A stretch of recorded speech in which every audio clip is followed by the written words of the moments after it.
Today on Carcass, we wear out a set of tires with our bone stock project vehicle. When you want to build something different, you turn to these guys, Jeremy Wetman and Jimmy King. Jeremy was raised in Minnesota building street rods. He's a builder, fabricator, and welder.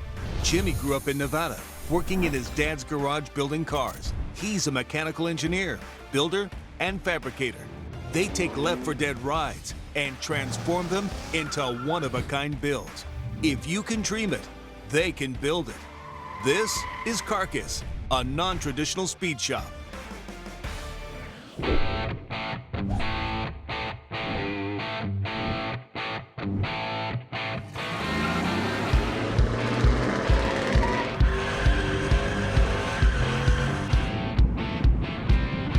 This is our 2006 Trailblazer SS. It's the super sport SUV from the Bowtie Brigade, sporting some serious boosts in performance. That's right, this mid-size SUV was an exciting new variation of a proven platform that GM had from 2001 to about 2009, but was later replaced by the Traverse. The SS, however, was produced in 2006, so we ran out and grabbed the first production year of this truck we could find with this trim package. And in the first year, it saw all kinds of upgrades, like the 6-liter V8 derived from the LS2 C6 Corvette engine.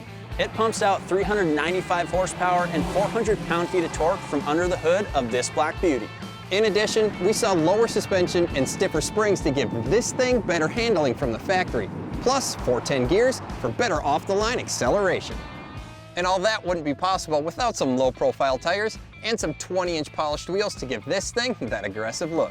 Speaking of looks, the Trailblazer SS screams sporty with its monochrome grille on its pavement-hugging front end, along with its body color trim, tinted windows, and SS badging. But the exterior isn't the only thing that got some changes in the looks department. That's right, the interior had a makeover as well, with some tight-fitting sport seats featuring the SS embroidered logo. Then there's the steering wheel, which is leather-wrapped and also sports the SS Center emblem. And you can't forget the signature instrument cluster with a silver-faced tachometer so you can see yourself bounce off the red line. The Trailblazer SS is a mid-size family SUV seating 5 adults comfortably. It weighs just over 4,500 pounds, gets 14 miles to the gallon in the city, 17 on the highway, and can tow a max of 6,700 pounds with its 4-speed automatic transmission. With its burly exterior, it's sometimes hard to remember that this thing is still a truck. You know, it's 14 years old, the interior's in pretty decent shape. We're gonna pull most of that out, throw it right in the trash. And before we do that, we have 2 tires to kill. I like your style. Let's leave them all on the pavement.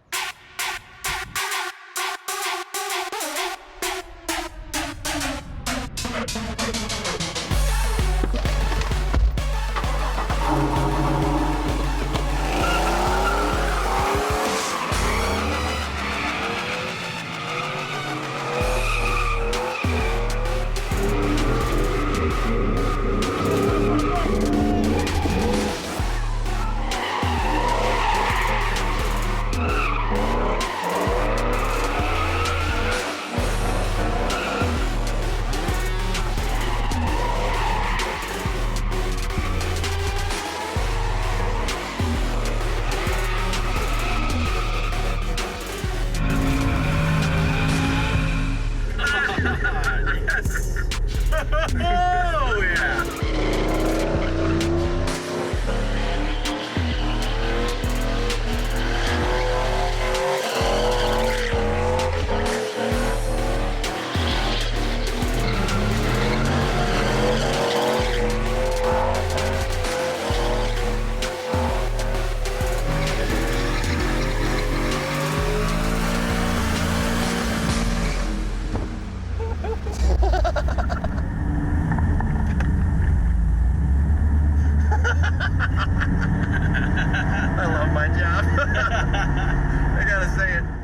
Up next, we tear out the interior of our 2006 Trailblazer SS and construct a jungle gym in its place. Because what else do you do on a playground? You're watching Carcass.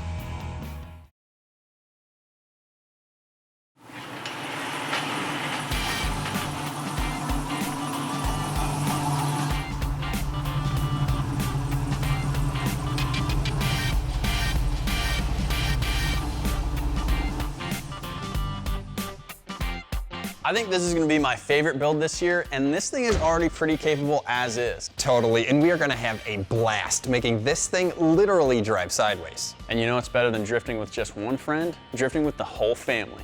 Yep, you heard right. We're gonna take this already capable two-wheel drive Trailblazer SS and make it even more sporty, turning it into a four-door drift truck.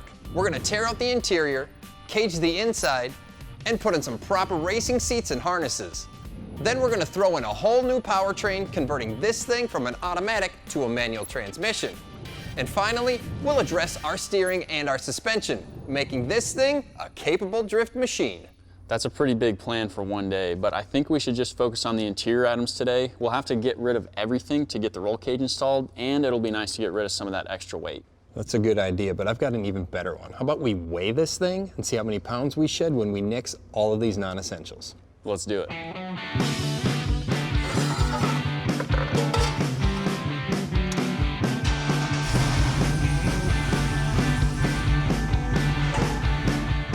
What does this thing weigh?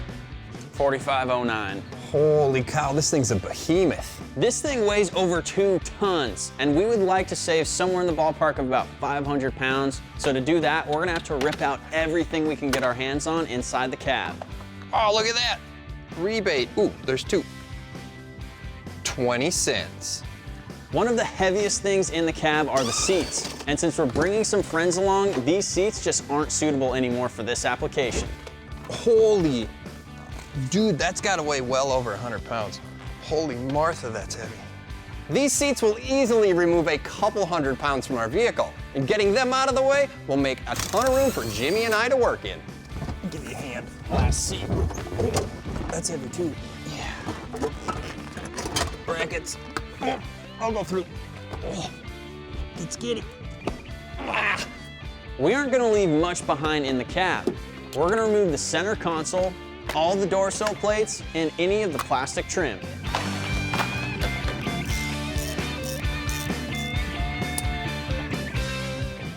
Oh, look at that. Wait. Holy cow, this thing's got onboard air. I didn't even know that was a thing in these trucks. Panel after panel, we're removing anything and everything we can get our hands on to lighten up the load. You guys remember Simon Says, like, boop, boop, boop, beep. Boop, boop, boop, beep. Even the headliner has to go. We're gonna yank out everything until we're left with a clean metal shell. Ooh, look at all that. That's right, the only thing we really want to keep is the dash, so we'll take a little bit of extra time removing it, making sure we can reinstall it later. Oh, there it goes. Lastly, we're gonna tear up the carpet so we have access to bare metal for all of our modifications. Woo, look at all this. Look at this, Wilson. That's jackpot. Think of how many people out there. Look at this, holy cow, man.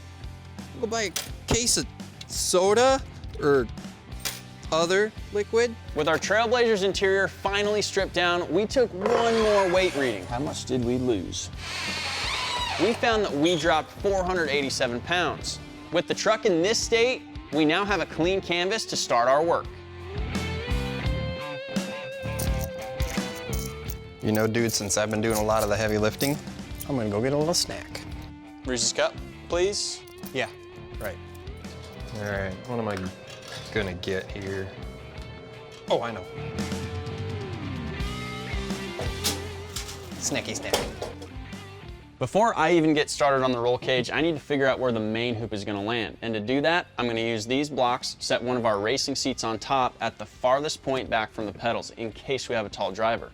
And what this is gonna do is push the main hoop as far back as it needs to go so I can get started building. There's a couple different ways we could build the base of our roll cage. The way we chose was to use a plinth in the form of a box. That way we can build our cage like normal, and when we're ready, we'll just slide it back off the box, lower it down, and that way we can weld completely around all of our tubes. We'll kick this build off with a couple measurements at the base of the B-pillar. With the measurements in hand, we'll cut out the pieces at the Edwards ironworker, making a slight bend in one of the pieces to match the profile of our cab. All we need to do from here is weld up a simple but strong box to support our main hoops. This method for building out the plinth box works the same as just welding a base plate to the floor. It helps spread the load over a large area to prevent failure of our roll cage, and it has the advantage of giving us access to all of the weld seams. With that in mind, we can now construct our cage starting with our main hoops. We'll position one behind the front seat, utilizing a 75 and 15-degree bend. And then we'll place a secondary hoop behind the passenger seats, because we want our friends in back to be just as safe as we are up front. Next, we need to install the side hoops. Each of these is set on the plinth box, and the other end is notched to be married to the main hoop. We'll work our way back and tack these into place. The last pieces to be installed on this jungle gym are the diagonal brace and the door bars. That will help provide some triangulated strength and protect the passengers from any lateral impacts. We're now ready to finish weld all of our joints, and we have very little room between the top of the cage and the roof, so it'll be impossible to get a TIG torch up in that tiny space. This is where our plinth box design comes into play. All we have to do is slide the cage back a few inches, allowing it to drop almost 4 inches, and that'll give us the ability to weld around each joint.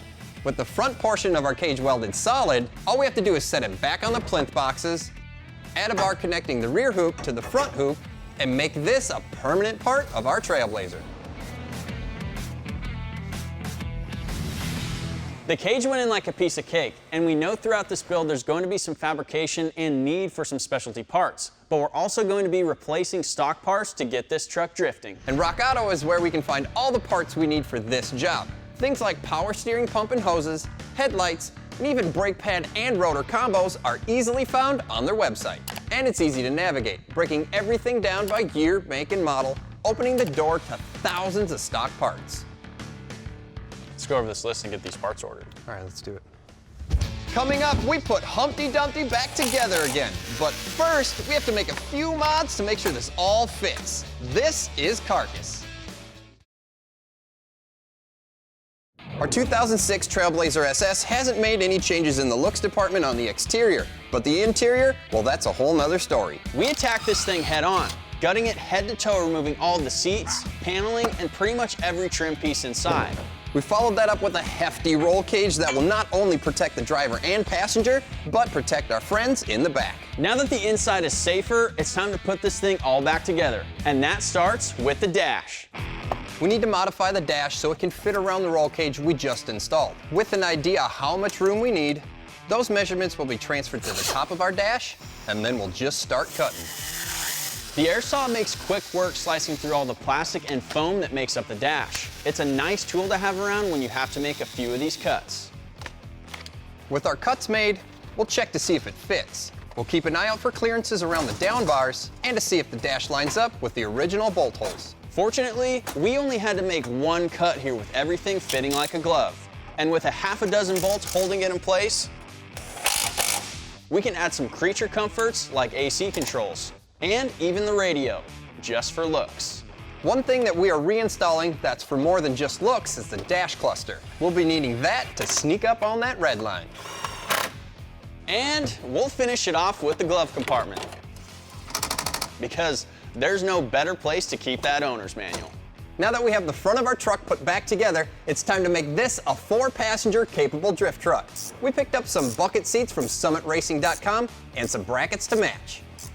The floor of our Trailblazer is an uneven mess, so we need to build some standoffs so we can safely attach our seats. We'll start by cutting 1 3/4 tubing at the chop saw. Then we'll add a tube flange and weld the two together. Before we can install the standoff in the cab, we need to add a base plate. With that in place, we can slip in our standoffs and then just tack those to the base plates. When we feel like everything is hunky-dory, we'll mark the holes in the back of the seats and then just drill them out. We'll finish weld our base plates and our standoffs. And finally, throw in the seat one last time to bolt it down. With our front seats, we're fighting a similar problem with our trans tunnel being uneven. So we have to be a little more creative with our approach. With a diagonal measurement of 7 inches in the front and 4 inches in the rear, we'll cut down 1.5 inch strap on our Edwards ironworker, making sure we leave about 1.5 inches to the 4-inch end of our measurement. Then we'll make a 45-degree bend, 7 inches from one end and about 5.5 inches from the other. With the strapping flipped over, we'll add a second 45-degree bend about 1.5 inches from the end. A quick sanity check makes sure we made all the right bends at all the right lengths. Perfect. Then we'll trace out our shape on some 1/8-inch plate and cut it out at the iron worker before moving to the welding table to put our TIG to work. With the riser constructed, all there's left to do is bolt it to the seat bracket. Add a simple tube and tab bracket to the other side, and then just set the seat in place. And we'll need to carefully weld it into place, making sure not to put too much heat in one area. All right, let's get in here, see if it works. Oh man, that's like butter. Let's talk performance. We've got our stock 6-liter V8 under the hood, and it's already a really powerful engine, but I think the stock tune is preventing it from reaching its full potential. I see where you're coming from. It kind of looks like you have a solution. Yeah, this is the X4 Performance Programmer from SCT. It's an aftermarket tuner that comes preloaded with dyno-proven tune files that are accessed through an easy-to-use interface, and the display shows more real-time data than we'll know what to do with. Well, that sounds good if we have a stock motor, but what if we're running something like a turbo or a supercharger? That's the kicker. This thing can hold up to 20 custom tunes, so if we add a supercharger, we'll reach out to our local SCT dealer and they'll custom tune it for us. Well, that sounds good, but let's not put the cart ahead of the horse because we still got a lot of stuff to do inside the cab. Next on Carcass, we polish off the interior with a custom center console and a proper drifting handbrake. You're watching Carcass. We're extremely excited now that we have 4 racing seats and a proper roll cage installed in our Trailblazer. The interior is nearly complete, but there's something missing that just doesn't feel quite right. We've got wiring strewn across the floor, and we need to place mount the handbrake for this drift truck. So we're gonna quickly fab up a center console and finish off the cab. We need to grab a measurement from the bottom of our dash to the rear crossbar of our roll cage. Then, at the chop saw, we'll cut a section of 1 5/8 tubing and give it a 45-degree bend on our Edwards 10-ton bender.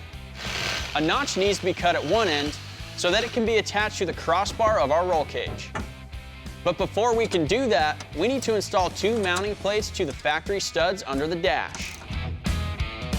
Then we'll raise the tubing into place and tack that in front and at the rear of the crossbar. We'll bring in a second piece of bent tubing and tack that in place as well. Now we're ready to make a template for the sheet metal we'll use to cover the console. We'll crudely punch the shifter through the cardboard and roughly trace out where the e-brake will be.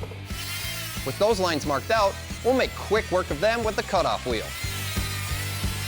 Then with some careful bending and maneuvering around the shifter, we'll slide 1 piece of sheet metal on top, making sure to tack it into place, and adding the remaining sections towards the rear. The last sections to go on are the side panels. We cut those out using a similar template. They get tacked on with a healthy number of tacks. We can now mount our handbrake since we have a center console to support it. And that all starts with finding a good location for the driver to have easy access to it. We want our handbrake to have a rigid base, so we're going to trace out our mounting bracket on some 1/8-inch steel. We'll cut it out on the ironwork before taking it over to the belt sander to give it its final shape. In the cab, we can tack it in the location where we want our handbrake to live. Then just drill out a couple of holes and bolt it into place. Okay, so sidebar. Let me explain how this works. Entering here, you have the main line coming from your master cylinder, or in our case, the ABS module. This port is the outlet sending braking power through the left and right rear brake lines. When you pull back on the brake handle, it shuts off the port coming from the ABS module, and with the reservoir of fluid in here, you are able to send braking power only to the rear brakes. Now, how do we plumb that? All the brake lines merge at the ABS module. We have 2 brake lines that are coming from the brake booster and 4 lines that are going to each individual caliper. We're detaching only the rear brake lines, and with a pipe cutter, we'll shorten them up just a bit, adding a new brake line fitting. Then using a hydraulic flaring tool, we'll add a flare at the end of each line. In the cab, we'll cut a 1-inch hole using a hole saw to feed our new handbrake lines through. Then at the handbrake, we'll screw on a piece of flexible brake hose and feed the other end through the hole that we just cut out. And at the workbench, we'll make a 90-degree bend on a short piece of solid brake line. With that bend nearby, we can make our first connections. Two short jumpers coming from the ABS module are joined at a T-fitting, and this attaches to our short 90-degree bend at one end and to the flex hose at the other. We'll then run one more new brake line in the cab. This time, it's a hard line which will bend to suit our needs. The other end will connect to a T-fitting, providing stopping power to the two rear calipers. Hey Jimmy, you know the 6-liter that's in that truck? It's got over 200,000 miles on it. That could be a problem with the amount of abuse we're going to throw at it. Exactly, so scrounging around the internet looking for a replacement engine that had like performance in mind, and this is what I found. Last year, Powertrain Products introduced their 5.3 engine geared towards the LS swap market. Well, this is their Stage 2 LQ9 6-liter that produces about 450 horse and will fit any popular LS swap. Like our Trailblazer. Exactly. This thing comes with an upgraded camshaft and an improved valve train. Let's look at this cam card. The cam lift on the intake side is 591 thousandths, 601 on the exhaust side, and the duration is 230 degrees on the intake side and 236 degrees on the exhaust side at 50 thousandths lift. That's a healthy cam. You know, that's where all those extra ponies are coming from. Plus, the guys over at Powertrain Products do precision work taking care of all known factory issues. And this guy, it's got a 2-year performance warranty. Next time on Carcass, we send out our stock ponies to pasture and saddle up some fresh muscle for our 4-seat drifting machine. This is Carcass. Today on Carcass, we pack our drifting Trailblazer SS with some fresh ponies. And we transform our plain black exterior into one that fits the bill. You're watching Carcass. When you want to build something different, you turn to Carcass. They transform cars and trucks into one-of-a-kind builds. From street to mud. If you dream it, they can build it. This is Carcass, a non-traditional speed shop.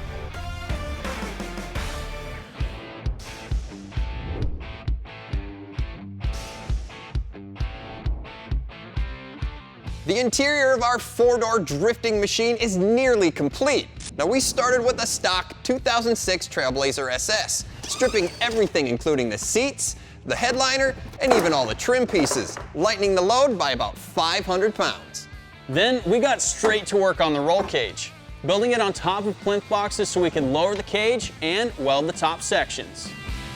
With our jungle gym in place, we threw in a quartet of racing seats that we picked up from Summit Racing, and even fabricated some mounts so it could sit level on our wonky floor. We followed those up with a custom center console and a drifting handbrake that we plumbed to the rear brakes.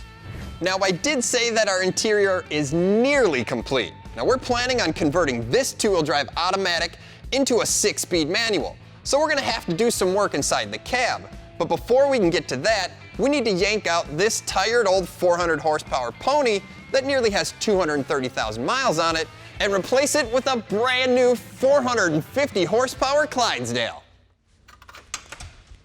Our starter has arrived. Oh yeah? Let's see it. This is the Duralast Gold starter that comes with a lifetime warranty.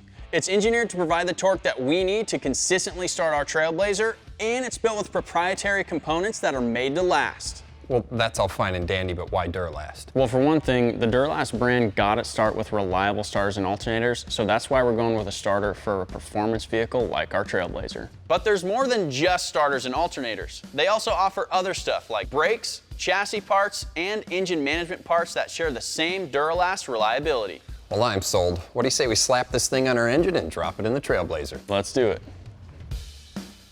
With our new Duralast starter installed, this puppy is ready to go. But before it can even budge, this old worn-out engine has to go. And to make things easier for ourselves, we're gonna remove the hood and set it aside, along with our American bow tie grill, because we plan to disassemble most of this front end. Yeah, there's not much holding that guy on there. Holy cow. I don't want to break it, but it's half broke already. Ooh, I got mine. You got yours? All right. This is like aftermarket. Oh, no. I don't even know what that no, is. these are OE fasteners, I think. Right. Cost you $74 from the dealer to replace them. Everything in front of our engine has to go. This includes the trans cooler and the radiator. There. It also calls for the fan, which we remove with a hefty wrench and a dead blow, allowing us to tackle the front accessory drive next. You know, we got a couple more things to pull off the top, and then we'll go underneath. Yeah, I think we get to the point where the intake's off and we'll be good. With a few bolts here and a few hoses there, we'll have the intake free from the top of the engine, making plenty of room for us to pull this poor pony free. But the engine isn't ready to come out yet. It's still attached to the exhaust. We need to remove the drive shaft, and we need to drop the automatic transmission because we won't be needing it anymore. With our motor mounts loose, we can now yank out this washed up racehorse. All that legwork we put into prepping the front end, well, it's about to pay off, making easy work lifting this 400-pound engine free from its home. That's old and tired. Yeah. But the work doesn't stop here. There are a few things we need to transfer over from the old engine onto the new engine that we got from Powertrain Products. Things like the oil pan and pickup tube are removed and cleaned up before they're added to the bottom of our new power plant. Both these and the engine mounts are specific to our Trailblazer and will allow us to easily drop in our engine. To finish prepping the engine for install, we'll have to throw in the coolant temp sensor and the oil pressure sensor, leaving us only one thing to do. Giddy up, ponies. Nay! Oh, all right, dude. Put her in, dude. Lower her down. Go down and then back some. All right, dude, we can back up like 3 inches, maybe. Keep going, keep going. Stop. And then go down. You go down quite a ways, actually. We're not crazy far off here. Wait, we got Caught on something. Yeah, I think we're caught on that side. There it Oh, goes, there you right? go. Yeah. Down ski. A little more. I'm on this side. Our engine is set in place, but there's still a couple things we need to do, like swap over our headers, we need to bolt the intake down and hook up the exhaust. We also have to install the alternator, clean up the wiring, and hook up the fuel system. Well, what do you say we just knock that all out? Let's do it. We'll snug up our engine for starters, and then we'll slip in our headers from below and bolt them in up top. We'll move to the intake next, bolting it down to the heads and connecting the fuel line. The coil packs get added, bolting them in place and connecting them to the power source. This is followed by a mess of wiring that we need to clean up. There are a lot of connections to be made, things like the injectors and the map sensor if I had to name a few.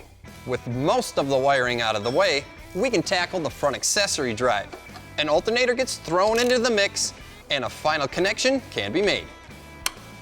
Hey Jimmy, come check this out.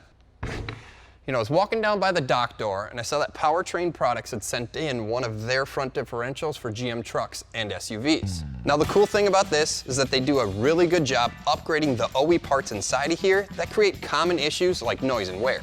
Take this for instance. The upgraded parts they put inside of here help decrease bearing wear and pinion failure. So they actually put new internals in these things. Yeah, you know, I was doing a little research on this and it looks like Powertrain Products installs new stub shafts and axle tubes with new bearings. And the best thing about this is this whole thing is backed by a 7-year warranty. Well, it's too bad our Trailblazer is 2-wheel drive, otherwise we could use this in our build. Up next, we're shifting into high gear, adding a new trans and a few personalized goodies. With a brand new 450 horsepower engine sitting under the hood, our Trailblazer SS is taking on a new persona. That's right, we'll soon be able to call this thing a drifting Trailblazer with the thoroughbred we have up front. But before we get to that point, we need to saddle up this pony. That means we need to install a transmission. Now, we're not going to be using the stock transmission that the Trailblazer came with. We're opting for a Tremec Magnum 6-speed manual transmission from American Powertrain. Not only will this up the fun factor, but it'll help us maintain the RPM range that we want to operate in. To make this install easier, we'll work on this vehicle when it's on the hoist. Jimmy and I will both tackle the clutch together because 4 hands are way better than 2. We'll start by threading 2 bolts to secure the clutch pressure plate. Then feed in the provided clutch disc alignment pin. With the pressure plate in alignment, we'll add the 4 remaining bolts, making sure to snug them up by hand. Then we'll torque them down in a crisscross pattern to 52 foot-pounds and make sure we remove the alignment pin when we're done. In order to set up our clutch throwout bearing spacing, we need to install the bell housing and take a measurement. Using a square, we'll use the face of the bell housing for reference and measure to the fingers of the pressure plate with a caliper. On the transmission, we'll use a square and set it on the throwout bearing, measuring the distance from the throwout bearing to where the transmission case would meet the bell housing. With those numbers in hand, we'll do a little math, and our goal is to have about 150 thousandths air gap. To achieve this, we'll pop the throwout bearing off the shaft, and we'll need to add 5 90 thousandths shims. Then, we can slip the throwout bearing back on the shaft. Our transmission is now ready to be installed, but before we can do that, we need to make some changes in the cab to make room for our shifter. And that all starts with a measurement on the transmission. 23 inches. All right, 23.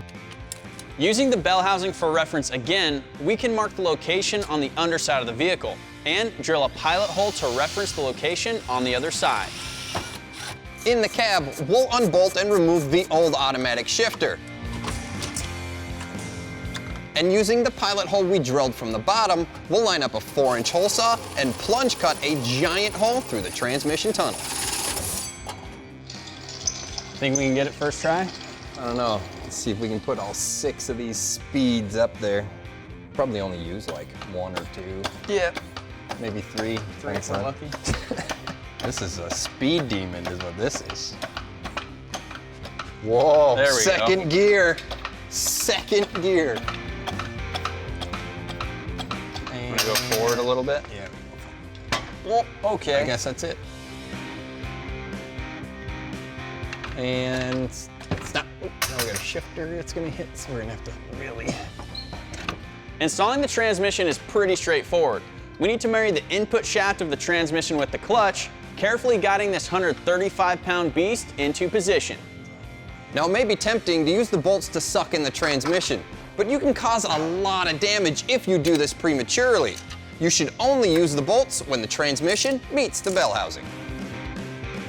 To finish up our installation, we'll use the stock crossmember and bushings, snugging everything up. Now it's time to get started on our clutch pedal. To get it installed, we'll drill out 2 connecting 1.5-inch holes in the firewall, checking to make sure that the fittings clear the hole. That's gonna work.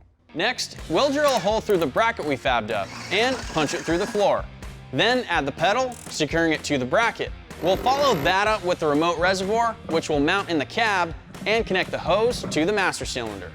We'll make the final connection under the vehicle, attaching the clutch line. The last thing we're gonna work on here is the shifter. That should work. We're fabbing up a custom handle bracket to make shifting convenient for the driver and to operate along with using the handbrake. With a few pieces of thick steel, we'll weld together an offset piece that will attach to the included handle bracket. Back in the cab, we'll attach the new handle bracket to the shifter before we can figure out a solution for the handle. This is the last piece. What's that? Really big wrench. I see that. Shifter handle. Oh, no way. Yeah, we don't have one, so I figured this would do the trick. Yeah, that's gonna work. Oh, it's comfy too, actually. Jimmy's got a great idea for the handle. We're gonna cut up this huge 1 5/16 wrench and weld it to the handle bracket. Then we'll just put it in the cab and see how it acts. Man, this worked out really, really good, but can you imagine it as a right-hand drive car? Yeah, I don't really have any coordination with my left hand. I got plenty on this side. Dump the clutch, ready? 1, 2, 3. Coming up, Look out, EPA. because we're transforming the exterior of our Trailblazer SS. That's right, we're making a carbon hood print. We've made a ton of improvements on our 2006 Trailblazer SS. From stripping the interior to constructing a roll cage, we lighten the load. But we've added some weight back into this family-sized powerhouse with some racing seats, a custom center console, a handbrake, and a shifter that suits mine and Jeremy's personalities. Yeah, and with our interior finished and our powertrain nearly complete, we figured the exterior should get a little tender loving care. This 14-year-old paint job is in decent shape, and we could polish this truck up to a mirror-like shine, but we have alternative plans for this guy. Our vehicle is gonna get some special treatment from the guys down the street, making our Trailblazer look like a true drifting vehicle. This process starts with some design ideas, finding out the colors we like and the ones we don't. When we've chosen a design, we'll send it off to the Wrap Lab in Franklin, Tennessee, and let the pros get to work. They prep the vehicle, then they take high-resolution vinyl printouts with adhesive backings, and they carefully apply them to the correct areas on the vehicle. Using special squeegeeing techniques, they eliminate all the bubbles on the wrap. It's a challenging process, and like anything, it takes practice to get really good at it. That's why we're leaving it up to the professionals to do the job. But while we wait for the exterior of our vehicle to transform, we're gonna work on a little carcass transformation of our own.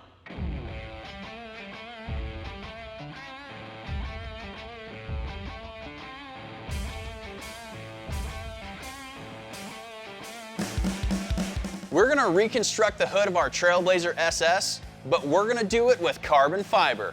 Carbon fiber can be up to 5 times stronger than steel and twice as stiff. But for our application, we aren't concerned about strength. We're concerned about weight savings and the looks department. To get our hood looking sporty, there's a little prep involved. Carbon fiber is laid down in layers, molding to the shape of the hood. So with a thorough cleaning, we can start the process. We'll then apply several coats of wax, making sure to gently buff it after each coat. With a good layer of this stuff on, we won't have to worry about the carbon fiber sticking to the hood. With that out of the way, we can start working with the material. We're pre-cutting 4 sections of carbon fiber cloth to size. We're doing this because this will be a fairly quick process, and having these on standby will prevent headaches down the road. We're now ready to lay down our first layer. Spreading it out on the hood, we'll use a can of adhesive spray to help hold it in place. Then we can start mixing the laminating epoxy resin. This is mixed 3-to-1 with a hardener. 2-part epoxies like this have something called a pot life. This means there's only an effective working time before it becomes less workable or useless, and you risk wasting material. The pot life on this epoxy is 1 hour, so we're gonna have to work quickly to get each layer on. We're using a squeegee to carefully spread the epoxy, covering every square inch of carbon fiber. We'll lay it on thick, getting good coverage, and then we'll go over it one more time to remove the excess. This is repeated again with the second layer, and again with the third, and once more for our final layer of carbon fiber, letting the epoxy cure overnight. I think we got it, Johnny, on the spot. I think so. Good job, man. Woo. This thing looks amazing, and I can't believe how well it turned out and how easy it was to do. With a grand total of about 2 hours of labor into it, we can't wait to separate it from the steel hood and see the fruits of our labor. The epoxy has been given ample time to cure, and it's time to crack it loose from the mold. This is why several coats of wax are essential to this process. That's awesome. Seeing the underside of the hood, I'm happy to say that our prep work has paid off, but we're not done yet. We need to make the top side of this thing look just as glassy smooth as the bottom side. This starts with a little scuff sanding. We're using 120 grit to prep for our flow coat. We're laying on this coat super thick, using modified squeegees to spread, but allowing it to pool. We'll let gravity do the work of leveling it all out. With our flow coat having ample time to cure, we'll hit it one more time with a DA and a series of sandpaper grits. Then we'll trim the edges with a cutoff wheel, taking care not to overcut. We were lucky that the underside of the mold left a line to follow which corresponds with the edge of the hood. The last step to this process is to give our carbon fiber hood some UV protection with a clear coat, and we'll let that dry overnight. Up next, an exterior transformation you won't want to miss. This is Carcass.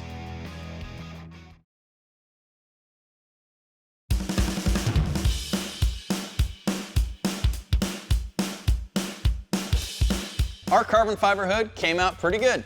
And not bad for a couple of guys who have no idea what they're doing. And it's not a super tough process, but it's one of those things where every step of the way is another opportunity to completely screw it up, and luckily Uncle Murphy stayed home today. Wait, isn't that the guy that says what can go wrong will go wrong? Yeah. Oh, well, our carbon fiber hood looks amazing, and I can't wait to see it paired up with our newly wrapped Trailblazer. Let's throw it on. All right. To mount our hood, we need to add a few reinforcements to help hold the hood in place. At the brake, we'll take 2 pieces of 20 gauge steel and bend them lengthwise at 90 degrees. With those in hand, we'll shrink one side and test fit them to make sure they fit the contour of the hood. Then at the bandsaw, we'll cut one of them down the middle, removing a chunk so that they'll be able to form an X on the hood.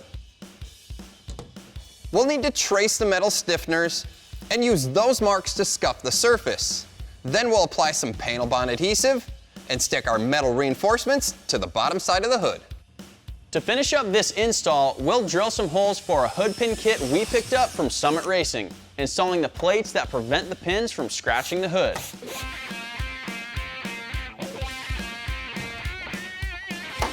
Dude, this thing looks way more like a race car now.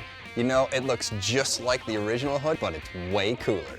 Our design team and the guys at the Wrap Lab really knocked this thing out of the park. And to be honest, I'm kind of speechless. We've got black body lines meeting orange wrap lines. We've got killer looking side stripes, our signature lightning bolt, and carcass logo written on the back, and that's paired up with our custom carbon fiber hood. And that gives our drifting Trailblazer a whole new persona. But our wheels could use some attention. Fortunately, we plan on slapping on some nice new shiny ones. But if we were gonna be running our stock wheels, our go-to product would be Sonax's Wheel Cleaner Plus to restore them to their like-new shine. This stuff can be used on all steel, alloy, chrome, and polished wheels, removing brake dust and those stubborn dirt spots you can never seem to get out. The Wheel Cleaner Plus is a fast-acting, powerful wheel cleaner that has an acid-free formula that's safe to use on clear coats and won't corrode lug nuts. We need to drive this thing. Well, we can't. We don't have a drive shaft yet, and we haven't even heard this thing run. Well, let's get cranking on it then. There's not too much we need to do before we can break in our new engine and transmission. We'll throw in a special order drive shaft we got from our friends at Tom Wood's Custom Drive Shafts, who's always quick on delivery. Then we'll just add some fluids and prep the engine for startup. Yes! All right. That's exactly what it was supposed to do. It sounds good too. Oh, it sounds mean. Got a little rumble to it. I like that. I like that. Dude, that was simple. Yeah. Very simple.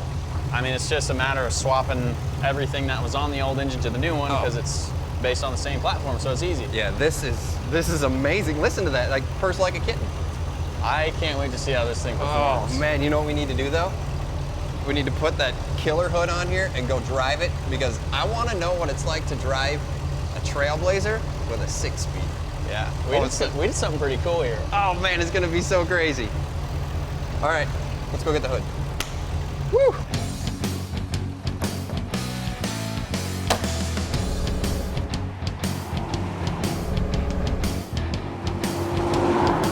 Follow along with this build at PowerNationTV.com. Next time on Carcass, Jimmy and I get a special lesson in drifting from Duralast's pro drifter, Josh Robinson. Plus, we make some major upgrades to our steering and suspension.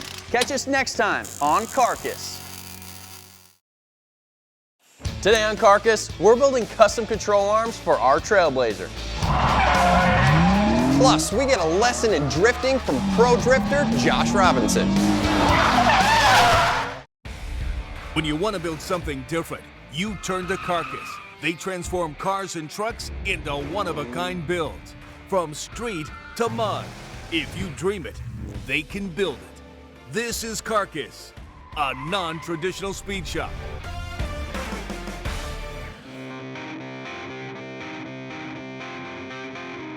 This is the Holden Ute, but it isn't any ordinary Ute. It's a 6.2-liter, 1,000 horsepower supercharged vehicle built for one purpose: to roast some tires. This Ute is outfitted with some special equipment that was strictly chosen with drifting in mind. From a carbon fiber body, which had to be custom formed, to the tires designed to withstand some harsh conditions. This whole vehicle from head to toe is designed to drive not straight, but sideways. This sporty vehicle has a 6.2-liter LS3 engine paired with a Magnuson supercharger, and keeping this bad boy running are Duralast parts. Things like the idler pulley, the power steering pump, the water pump, and even the starter have to be solid to keep this car on the course. In the cab, you'll find a stripped-down interior with only the essentials, like a handbrake and a sequential gearbox, which is currently being maintained. The Ute has 18-inch wheels hugged by 4 radial tires, designed to give it just the right amount of grip, allowing the rears to perform a controlled slide, and the fronts to maintain steering at a high rate of speed. Now the radical steering angle couldn't be achieved with the stock Holden Ute, so custom suspension parts were created utilizing CNC machines, and Duralast tie rod ends were used to get 65 degrees of steering angle. And we can't overlook the carbon fiber body, which has more to do with performance than you would think.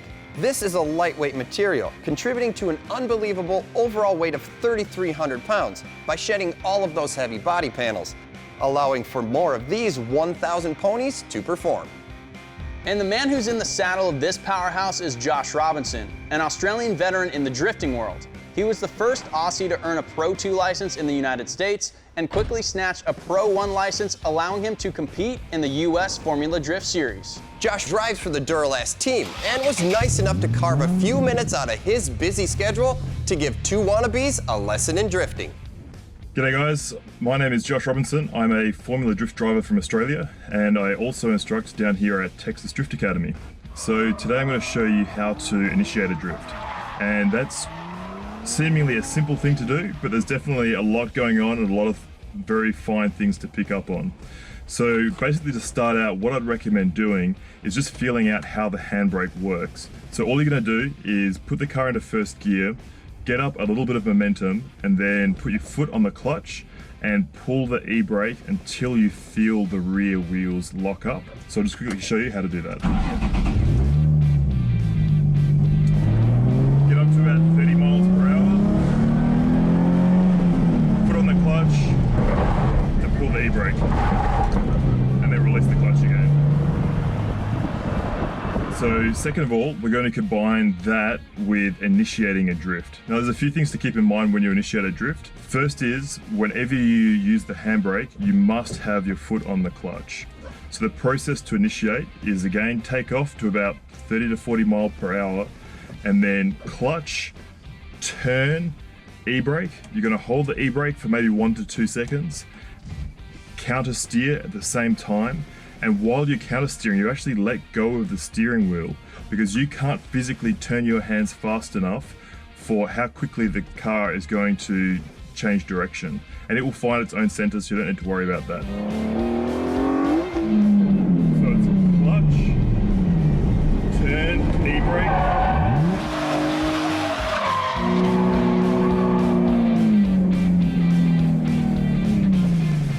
The next one is to, after you do your initiation, is to maintain that distance around a barrel or a traffic cone.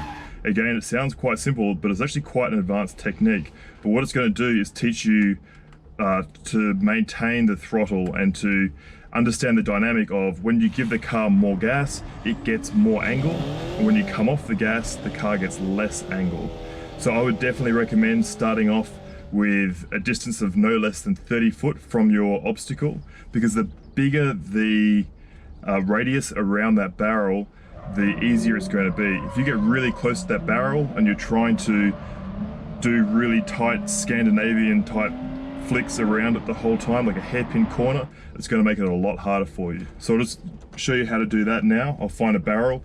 The initiation's still the same, it's just a clutch, turn, e-brake, and then when you get back on the gas, try and maintain that distance around your initiation point. Okay, so I've got my barrel here. As I said before, it's the exact same process to start. It's just a clutch, turn, e-brake, and then we're going to maintain that 30-foot distance around the marker.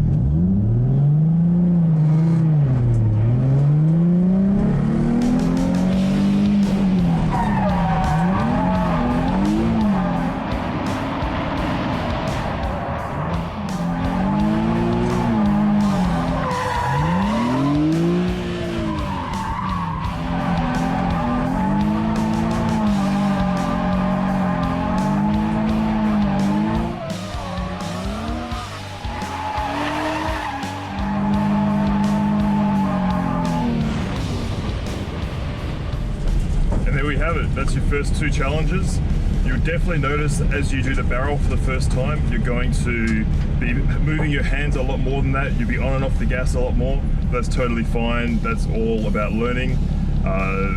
This isn't my first day, so I guess practice definitely helps you refine that skill, and it stops you being quite so busy behind the wheel. But you'll definitely fill it out quite quickly, and honestly, it's the most fun you'll have in a car, so I'm sure you'll have fun getting the technique down pat.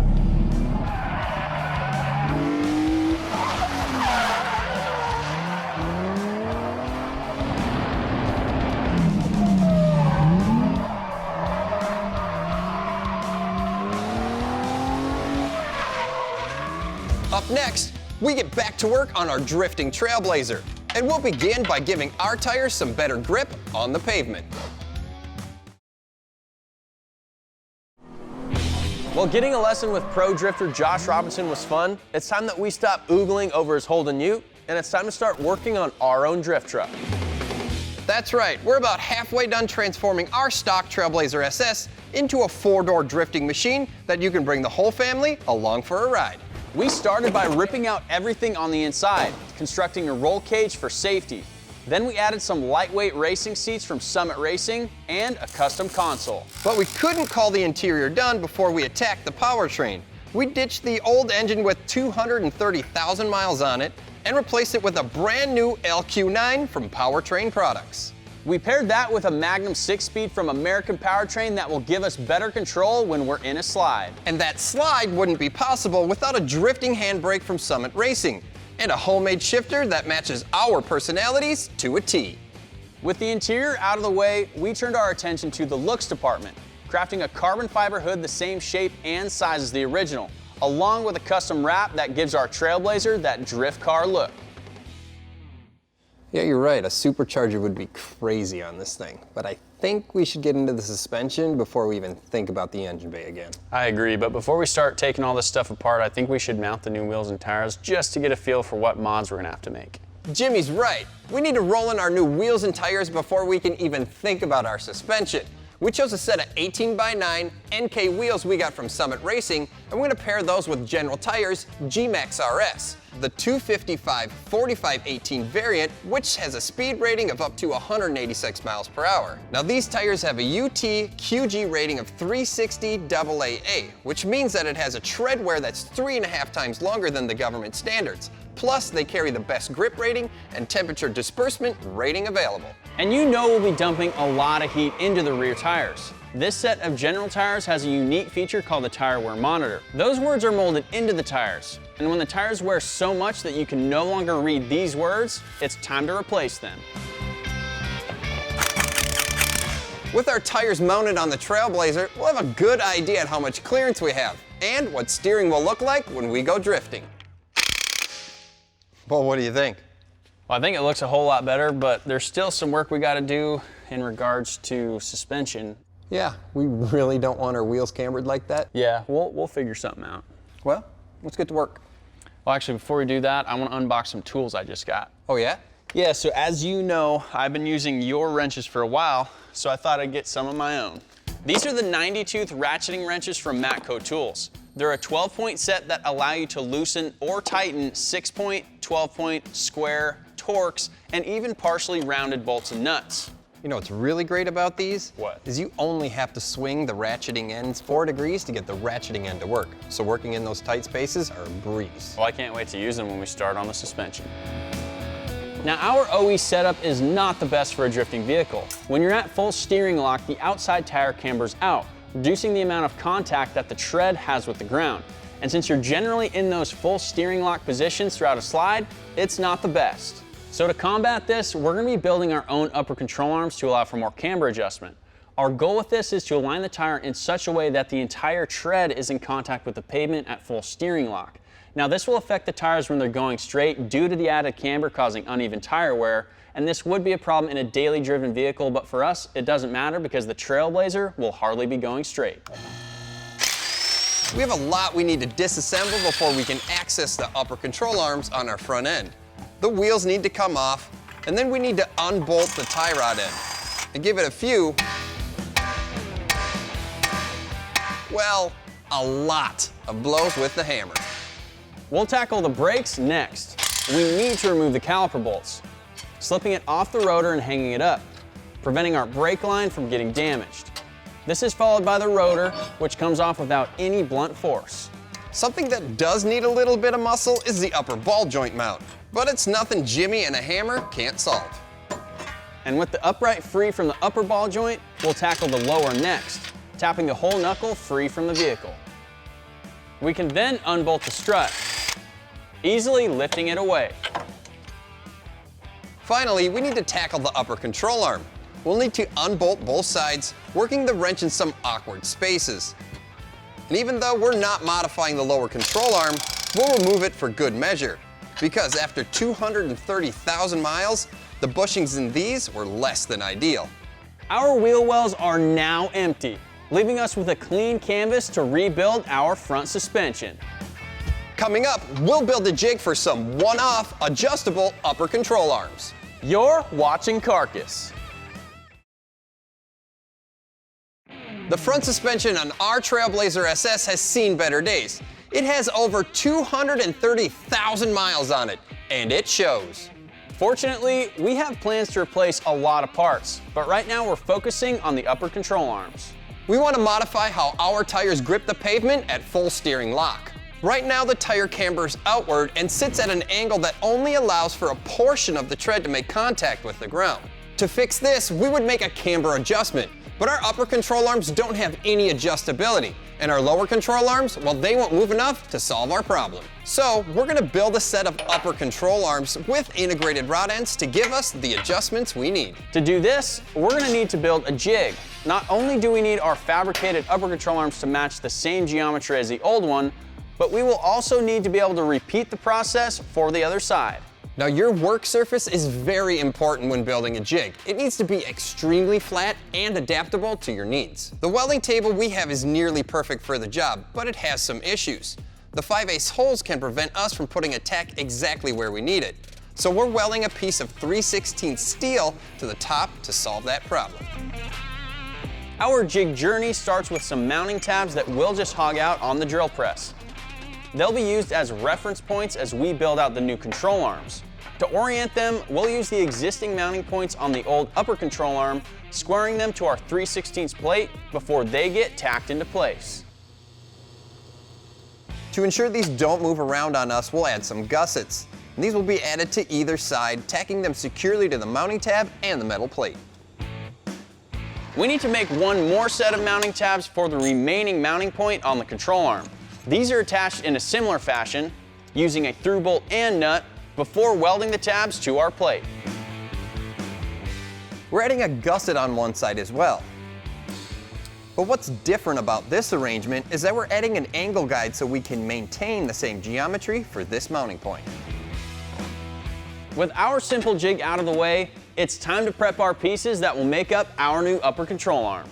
We'll start by scavenging one of the mounting points off the old arm.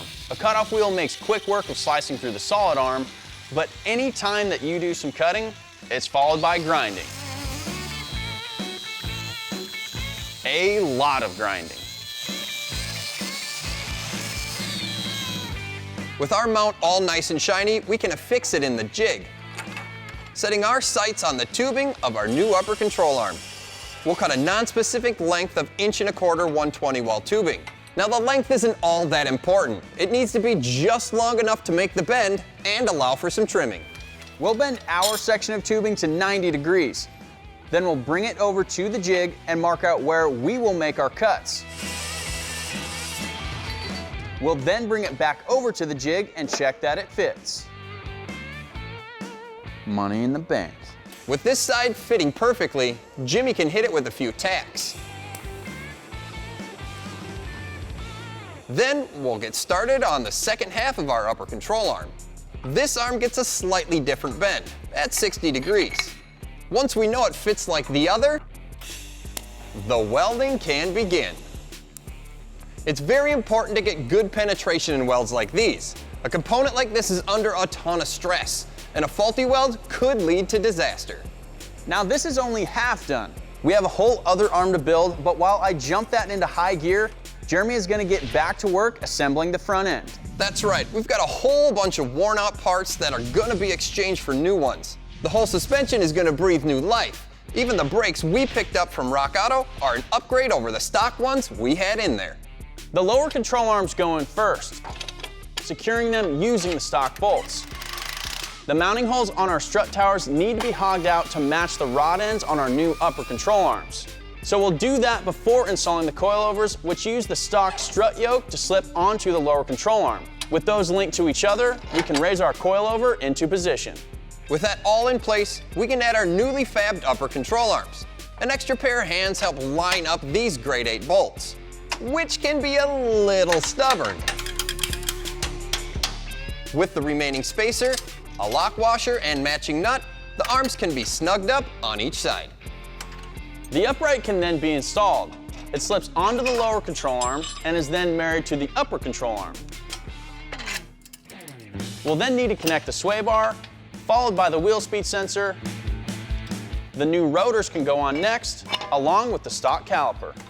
With everything in place, we can start tightening the nuts and bolts to everything. That completes our front end suspension upgrades, but it'd be all for nothing if we didn't touch on the rear as well. So we'll disassemble the rear suspension, starting with the tired shocks. Then we'll lower the axle to relax our worn out springs, which we'll quickly replace. Then we can add our new shocks, add our brake upgrades along with new pads, and snug everything up. That wraps up our suspension. Our rear shocks are adjustable so we can tune them to match our needs. And as for the front, we now have more camber adjustments so we can drastically change the way our tires grip the ground at full steering lock. Up next, we let our LQ9 roar at the flip of a switch.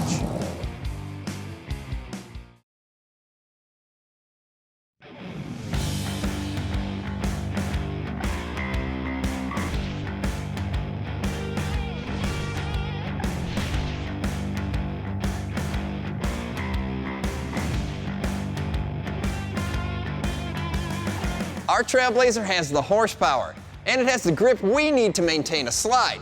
And now we're gonna let it sing to the tune of 6,500 RPM with an electronic exhaust cutout we got from Summit Racing. This simple concept splices into your existing exhaust, adding a Y pipe to divert exhaust either toward your muffler or with the help of an actuator, it dumps the raw sound from the engine to the ground. Now adding the components for this is fairly easy, but it does involve a little bit of cutting with a reciprocating saw. We marked out where the Y pipe will go just behind the merge pipe, but before the muffler, cutting on our line. With the clamps loosened, this section can be removed from our exhaust system. We'll then slide in our new Y pipe to check the fit. With it fitting nicely, we'll mark the muffler side of the fitting and prep the area for welding. The Y pipe can be slipped in one last time, securing it with a clamp to the merge pipe and welding the other end to the muffler pipe. That completes the plumbing for our original exhaust, but now for the fun part. The other end of our Y pipe is going to have an actuator attached to the end, allowing us to divert the exhaust for some raw track noise. To attach the actuator, a gasket is added to avoid any leakage. Then the mechanism can be added, followed by an additional gasket, and finally the flange, which will sandwich the whole assembly together. The last part to be added is the downspout, which is clamped to the V-band flange. Now this all won't work without something to control it. We'll make the simple connection to the actuator, making sure to shrink wrap it so it doesn't come apart. Then we'll just feed the wiring through our existing shifter hole. In the cab, we'll find a good place to put our switch, and then drill a 15-30 seconds hole in our custom console. The switch gets added, which we attach to a power source in the cab.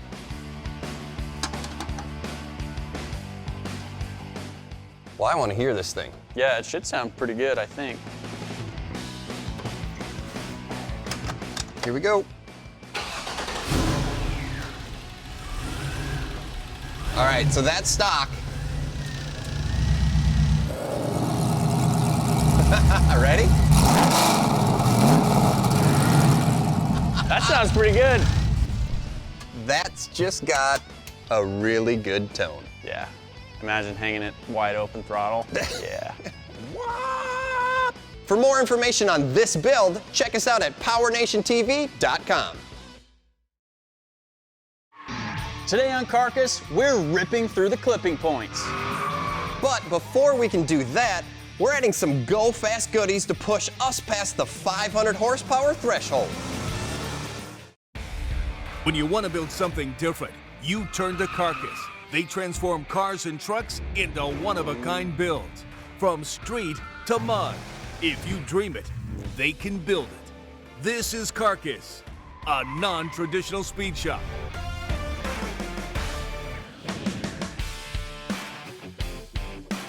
Our Burnout King is getting into the final stages of this build, and this four-door drifting Trailblazer is almost ready to meet the clipping points. But it's been a long journey to get to this stage. This project began as a four-door stock Trailblazer SS, a very capable vehicle from the factory, but we made some tweaks to make it drift ready. We started by shedding some weight and adding a roll cage that will protect up to 4 passengers.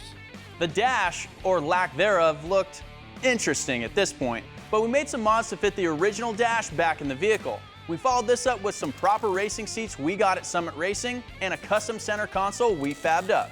Now every drift car, or in our case truck, needs a handbrake.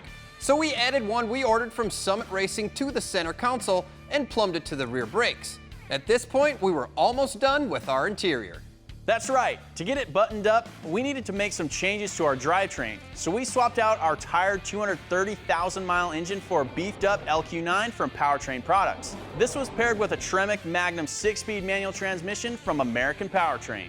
And since this is a manual conversion, Summit Racing sent over a clutch pedal for the cab. And we built a one-off shifter that we're pretty proud of. A drive shaft from Tom Wood's Custom Drive Shafts finished off our drivetrain. So we turned our attention to the exterior of our family-sized drift truck. We shipped off our Trailblazer to have it wrapped by a local shop, then Jeremy and I got straight to work on the hood. We wanted to give the front end of our Trailblazer a unique look, so we laid down some carbon fiber. This was something new for both Jimmy and myself, and we couldn't be more pleased with the way that it turned out. That's awesome. The hood turned out great. And combined with our newly wrapped vehicle, our Trailblazer SS has transformed into a proper looking drift truck. You would think this is the end, but we needed to make a few more mods to get this vehicle track ready. We overhauled the front suspension with some custom upper control arms, giving our general tires some better grip during a slide. And we added an electronic exhaust cutout we picked up at Summit Racing, which will allow us to crank up the volume and turn some heads at the track. Now our truck is gonna roar down the track, but we wanna add a little bit of whine to that rumble. So we picked up a power adder from the guys over at Vortex Superchargers. But before we can add all of that, we wanna upgrade our fuel and ignition system. We'll be upgrading the fuel pump in the back along with the fuel lines. Then up front, we'll be adding some upgraded injectors, new coil packs, a standalone engine management system, the Holley Terminator X to be exact, and finally, a supercharger from Vortec that will push us to the red line limit.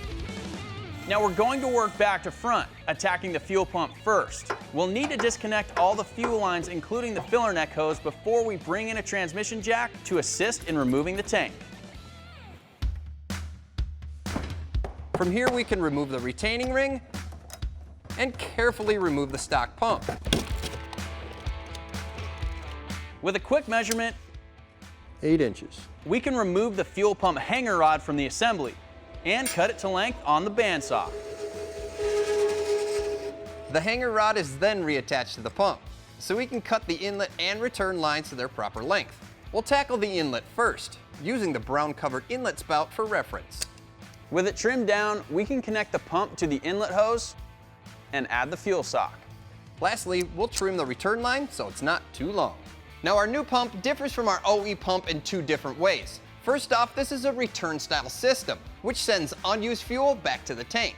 Our original only supplied just enough to keep the engine running, so there was no need for a return line, but it isn't enough for the power upgrades we want to add.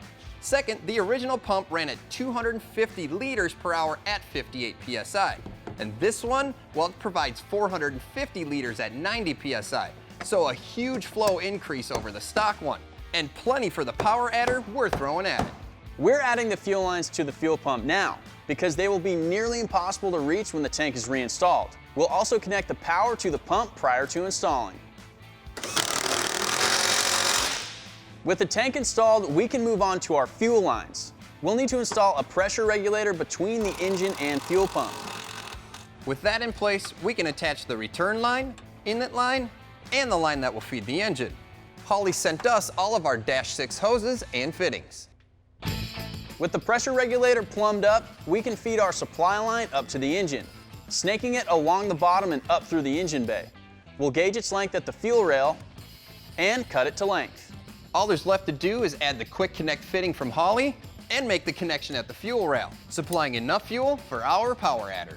With everything run to the engine bay, we can tackle some of the upgrades on our engine before we get to the Vortex supercharger.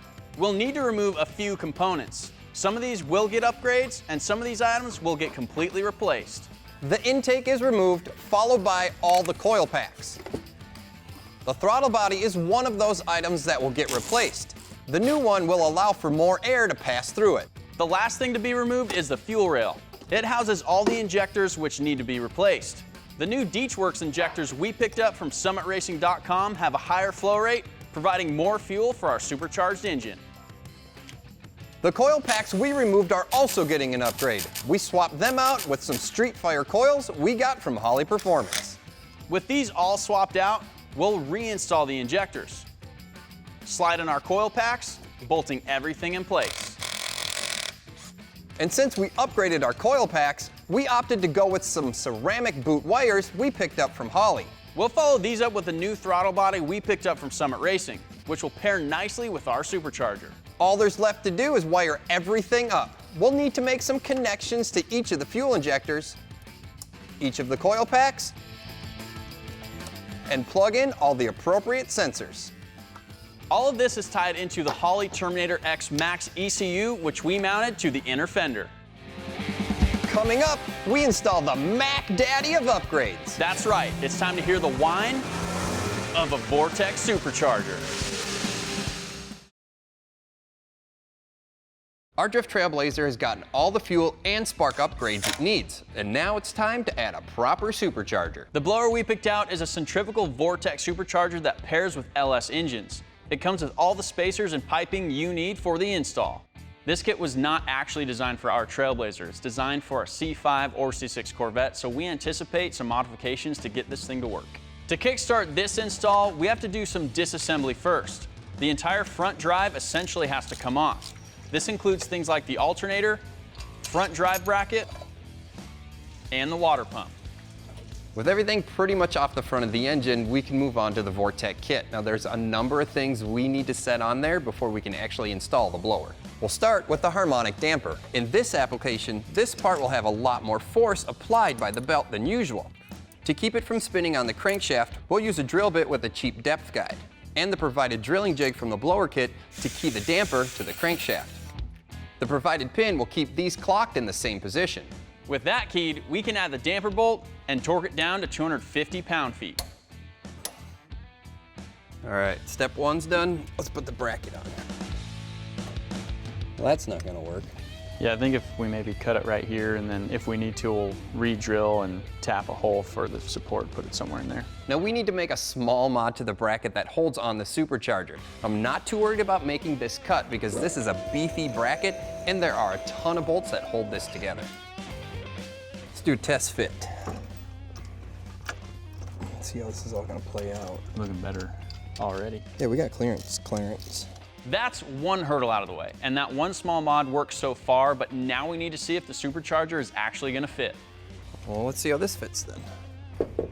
Nope. That's not a good sign. Now we need to reiterate that this kit is not made for our Trailblazer SS, so we gotta make another mod. But that's as simple as grabbing a cutoff wheel and getting rid of a little bit of the inner fender.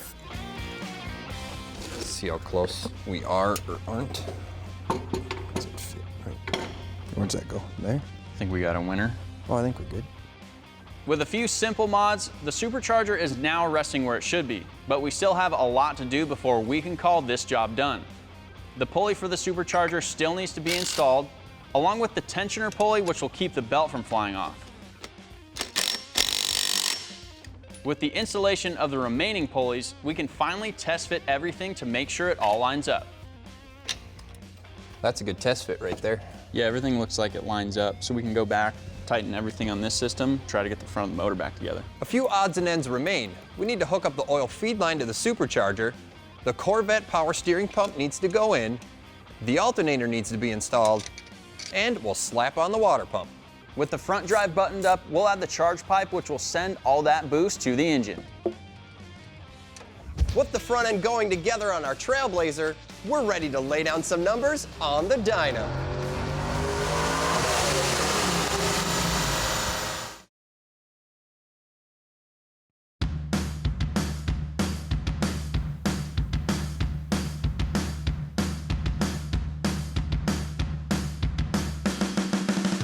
We came down to visit our buddies at Engine Power because they have a chassis dyno that's going to allow us to properly measure how much horsepower we're making at the tire.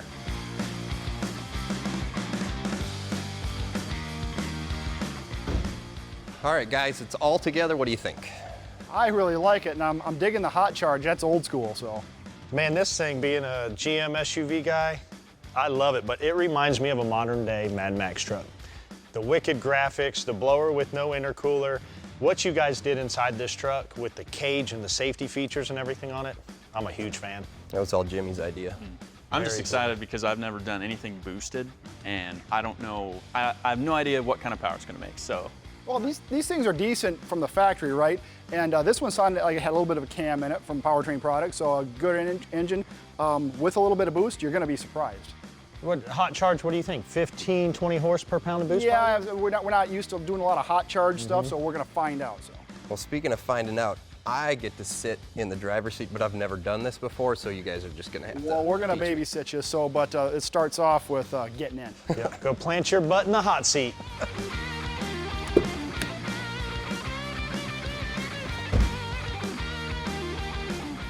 All right, I'm in the driver's seat, first time. What do I do? Okay, very easy. It's like driving. You're going to take the brake off. That's the red button. You're going to get it up rolling, and you're going to get it all the way up into 4th gear.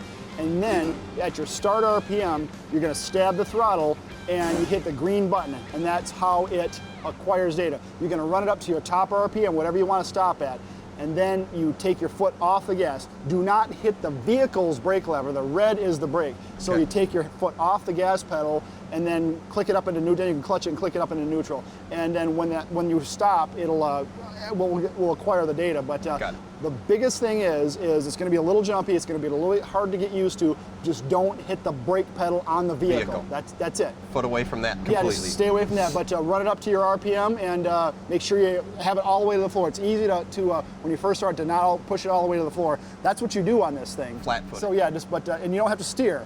And, Right, I got nothing and all to you worry have to here. look at is your tack. So you'll get it, but it'll take maybe a little bit to get used to, but you'll be fine. We'll get it.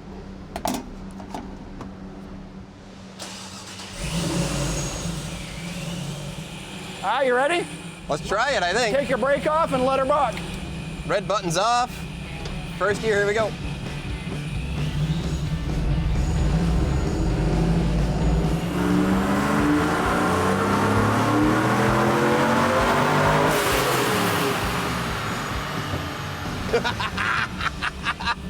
Okay, are you ready? First hit, 493.99. Torque is 465. Oh my God. And that is at 5.4. 5.47 pounds. And we still got more to go. Oh yeah, no, there's plenty more to go. Nice. All right, next run, what I want you to do is bring the starting point of the sweep up, so start at 3,000. Okay. And you pulled it to 6 that time, pull it to 6,500. Okay. All right, it's all you.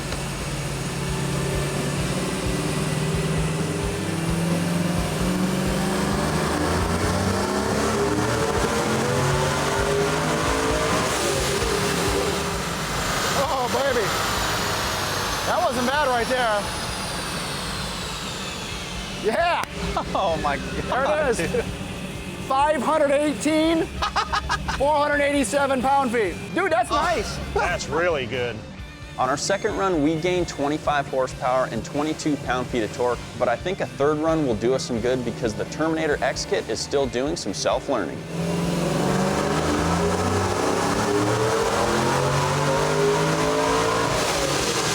That's pretty nasty right there.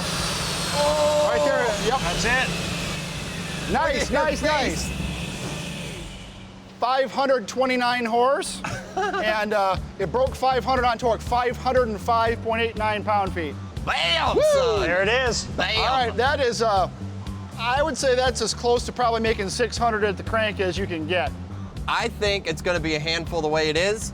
I think we're good. What do you think, Jimmy? I'd say so, yeah. Yeah, all right. Remember, there's no such thing as too much power, just not enough driver.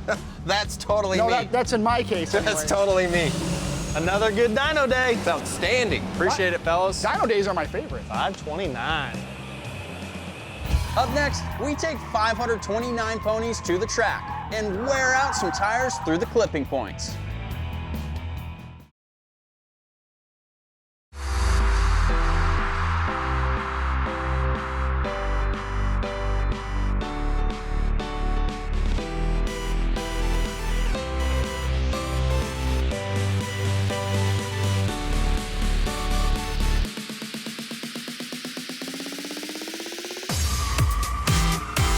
It's a lovely day here in Bowling Green, Kentucky, and we're here at NCM Motorsports Park where they have an incredible road course and a giant paddock area for us to do some testing and tuning. And members of their driving club get 32 days a year dedicated just to them to really open up the throttle and have some fun with their own vehicles. And that's exactly what we're gonna do today. Yeah, we laid down just over 100 cones so we can take out our 529 horsepower Trailblazer for a little spin. We also have a stack of tires on standby with all the tools to do a quick change out because we're gonna be laying down a lot of rubber today.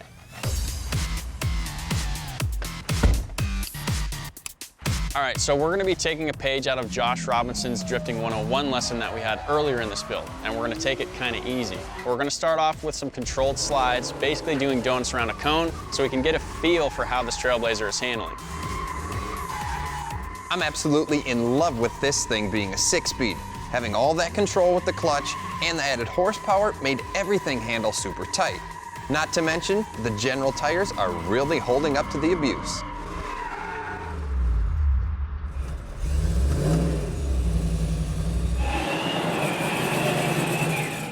Good job, dude. My head's kind of a spinning mess right now, though. Yeah, yeah, It steers really nice, it's got all the power in the world. awesome. You know, I think I'm gonna take a break though so I can get my head cut together. Why don't you hop in here? Sure. Getting back behind the wheel, it felt completely different. The camber adjustments we made with the upper control arms really made it feel like I had some authority when whipping around the cone.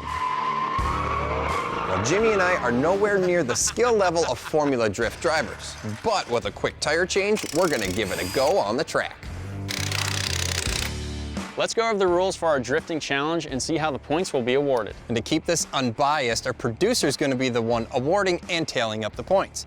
Now, the first set of points are gonna be for who can maintain the closest proximity to our clipping zones. There's 4 clipping zones, 1 point per zone. Second, 1 point will be awarded in regards to style. Whoever can go through the course most gracefully, maintaining the most angle while transitioning in and out of the turns. And the last 2 points are gonna be awarded to whoever can get through the course without spinning out or straightening out in the least amount of tries. Pretty much, whoever can learn the fastest. And this guy's going first. I took off on my first run with just a basic idea of how to start a slide. And to no surprise, I spun out. In my second attempt, I felt a little more confident, but I felt like I had to go a little bit faster to nail the slide. But it happened again, and again, and again, and again. I had lost count at this point, but I was set on getting one solid run before handing the reins over to Jeremy.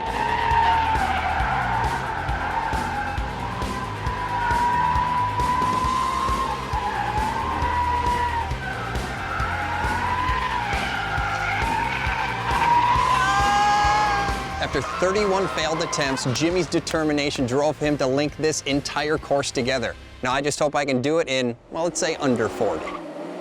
With Jeremy behind the wheel, I like to think he learned something from me, but something tells me he's just an all-around good driver.